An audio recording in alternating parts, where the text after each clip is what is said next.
አሰላሙ አለይኩም ወራህመቱላሂ ወበረካቱ። እንዲሁም ክርስቲያን ወገኖቼ ሰላም ብያለሁኝ። በያላችሁበት ሰላማችሁ በዘዘት ይበልልኝ። ውድ ሀገሬ ልጆች እንዲሁም የቻናሌ ተከታታዮች ላይክ ሸር እያረጋችሁ አበረታቱኝ ማለት ነው የኔ ውዶች እና ላይክ ሸርም እያረጋችሁ የምታበረታቱኝ ከልብ ነው የማመሰግነው። ኑሩልኝ የኔ ውዶች፣ እወዳችኋለሁኝ። እና ዛሬ ደግሞ በሌላ ቪዲዮ ብቅ ብያለሁኝ ማለት ነው። ሰብስክራይብ ላይክ እያደረጋችሁ አበረታቱኝ። እወዳችኋለሁ፣ አከብራችኋለሁ። ቤተሰብ ያልሆናችሁ ደግሞ ሰብስክራይብ በማድረግ ቤተሰብ እንሁን እላለሁኝ።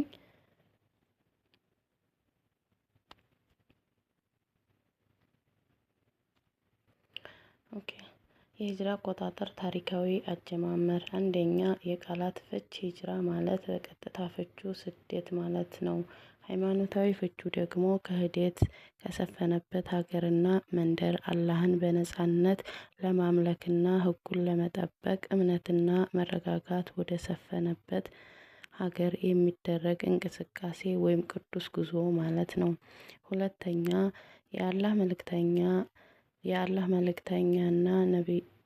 መልእክተኛና የነቢያቶች ሁሉ መደምደሚያ የሆኑት የነቢዩ ሙሐመድ ሰለላሁ ዐለይሂ ወሰለም በተወለዱበት በመካ ከተማ እድሜያቸው 40 በሞላ ጊዜ ከዓለማቱ ጌታ ከአላህ ዘንድ ለዓላማ ህዝቦች ነቢይና መልእክተኛ ሆነው ተመረጡ።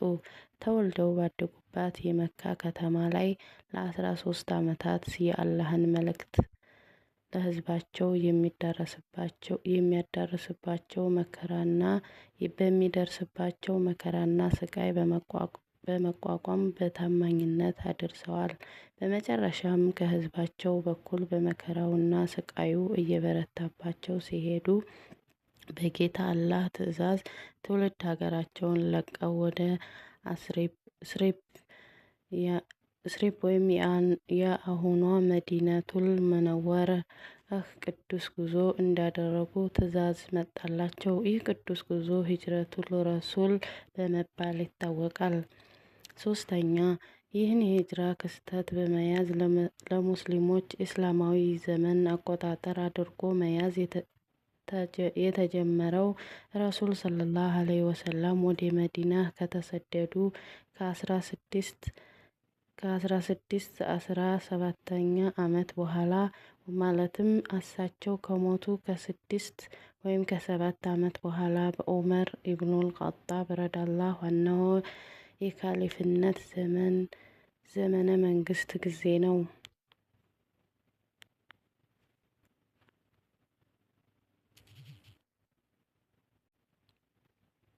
አራተኛ ኢማሙ ሱሀይሊ ረሂመሁላህ ረዲኡል ኢንፉን በተሰኘው ኪታባቸው ላይ እንደገለጹት ሶሃቦች ረዲየላሁ ዐንሁም ይህንን የሂጅራ ቀን የዘመን መቁጠሪያ አድርገው መጠቀምን የመረጡት እንዲህ በሚለው የአላህ ቃል በመነሳት ነው። በእርሱ ውስጥ በፍጹም አትስገዲ፣ ከመጀመሪያ ቀን ይዞ በአላህ ፍራቻ ላይ የተመሰረተ ወይም የቁባ መስጊድ በውስጡ ልትሰግድበት ይልቅ የተገባው ነው። በእሱ ውስጥም በመጥራራትን የሚወዱ ወንዶች አሉሉ፣ አላህም ተጣሪዎችን ይወዳል ይላል። በዚህ አንቀጽ ውስጥ ከመጀመሪያ ቀን የሚል ቃል አለ። በሁሉም ዘንድ የሚታወቀው በአንጻራዊ ካልሆነ በስተቀር በልቁ የመጀመሪያ ቀን ተብሎ የሚጠራ ነገር የለም፣ ወይም ከሱ በፊትም ሌሎች ቀናት ስለሚኖሩ ማለት ነው። በዚህ አንቀጽ ላይ ግን የመጀመሪያ ቀን በሚለው የተጠቀሰው እስላም በግልጽ ይፋ የወጣበት፣ አላህን በነጻነት ያለምንም ስጋት መዲና በሚገኘው መስጂድ ቁባአ ውስጥ ማምለክ ስለተቻለበት እንዲሁም መስጂድ ለመጀመሪያ ጊዜ ስለተገነባበት ይህን ቀን የመጀመሪያ ብሎ ሰየመው። በዛውም መልሱ ሶሃቦችም በስምምነት ከዚህ ጊዜ በመነሳት የዘመን አቆጣጠሩንም ጀመሩ ማለት ነው።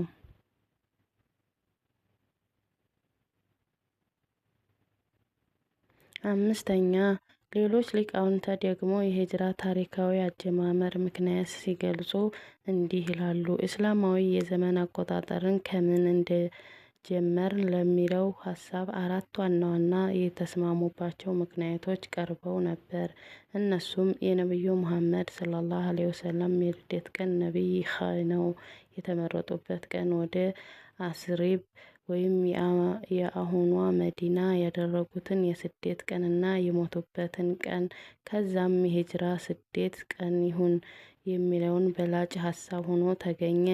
ምክንያቱም የልደታቸውን ነቢይ ሆነው የተመረጡበት ቀን በተመለከተ በኢስላም ሊቃውንት ዘንድ መቼ ነበር ቀኑ የሚለው ኸሊፍ ወይም የሀሳብ ልዩነት ያለበት በመሆኑ በክርክር የሚወገድ ሀሳብ አይሆንም ማለት ነው። በሞቱበት ቀን ደግሞ እንዳይሆን ቀኑን ማስታወስ በራሱ ሀዘንን ያወርሳል በማለት ትተውት፣ ስለዚህ የቀረው ሂጅራ ያደረጉበት ቀን ይህ ማለት ነው።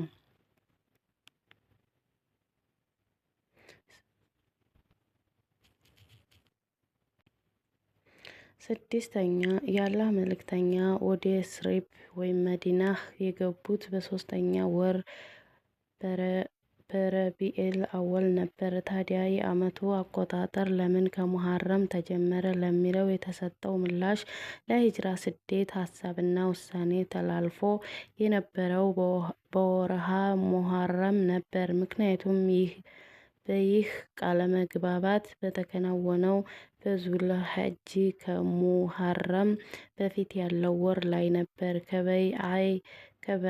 ከበይአው በኋላ የቀጣዩ ወር የሙሐረም ጨረቃ ብቅ አለ። በሙሐረም ወርም በስደቱ ውሳኔ ተከናወነ።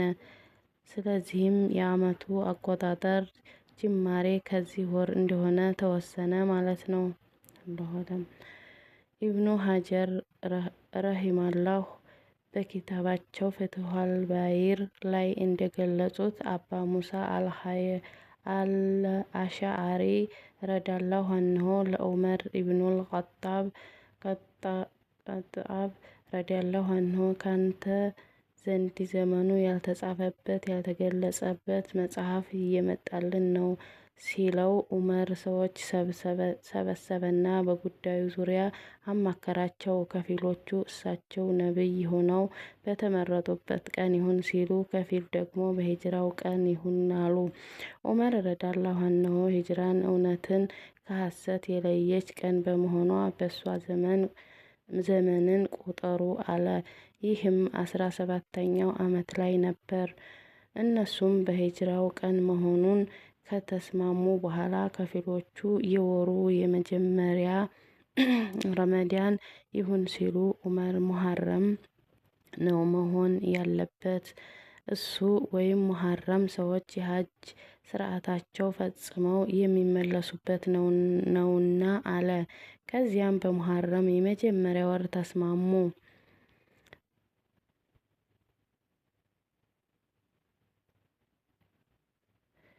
ይህ የሂጅራ ቀን የዘመን መቁጠሪያ ጀማሪ እንዲሆን ሀሳብ አቀረበው። ሶሐቢይ አሊ ኢብኑል ኸጣብ ረዲየላሁ ዐንሁ ዑመርን ረዲየላሁ ዐንሁ ይህንን ሀሳብ ተቀበለው የሚል አለ። ሰባተኛ ቀኑን እንዴት ኢድ መያዝ። በዚህ አዲስ ዓመት ላይ እንኳን አደረሰህ መልካም ምኞት መግለጫ ሙስሊም ለሌላው ሙስሊም ወንድሙ መስጠቱ ይበቃል ወይስ አይበቃም ለሚለው ሁለት ወይም ሶስት ኢስላም ሊቃውንት ተጠይቀው የሰጡትን ምላሽ አቅርበዋል። አንደኛ ኢብኑ ኡሰይሚ ረሂመሁላህ አንድ ሰው ወደ አንተ በመምጣት እንኳን አደረሰህ ካለህ አንተ በዛው አመሳያ መልስለት። ግን አንተ በዚህ የአዲስ ዓመት መልካም ምኞት መግለጫ ጀማሪ አትሁን። በዚህ ጉዳይ ላይ የተሻለው ሀሳብ ይህ ነው። አንድ ሰው እንኳን ለአዲሱ ዓመት አደረሰህ በማለት የመልካም ምኞት መግለጫውን ቢሰጥህ አንተ አላህን አንተንም በመልካም ያበስርህ፣ ዓመቱን የበረካና የመልካም ስራ ዓመት ያድርገው በለው። ሆኖም አንተ ሰዎች በዚህ ሰላምታ ጀማሪ አትሁን። እኔ ይህ የአዲስ ዓመት እንኳን አደረሰ ሰላምታ ከሰለፎች ለመገኘቱ የማውቀው ነገር የለም። እንደውም ሰለፎች ወይም ሶሃቦች ሙሐረምን በዑመር ረዲየላሁ ዐንሁ የኸሊፍነት ጊዜ እንጂ ከዛ በፊት የዓመቱ መጀመሪያ አድርገው ይዘው እንደማያውቁ እወቁ። ሊቀባቡል መፍትሄ ጥያቄ ቁጥር 1 ሁለተኛ ኢብኑ ባስ ረሂመሁላህ በአዲስ ዓመቱ እንኳን አደረሳችሁ መልእክት መለዋወጥ ከሰለፏ ሷሊህ የተገኘ መሰረት ያለው መሆኑን የምናውቀው ነገር የለም። ከቁርአንም ሆነ ከሱና ሸሪዓ መሰረት እንዳለው የሚያሳይ ነገር አይታወቅም። ሆኖም በእንኳን አደረሰ ቀድሞ የጀመረህን ሰው ላንተ እንኳን አደረሰህ ብለህ መመለሱ ችግር የለውም። ቀድሞ የሰላምታው ጀማሪ መሆን ላይ ግን ምን መሰረት እንዳለው አላውቅም። አላሁ አለም።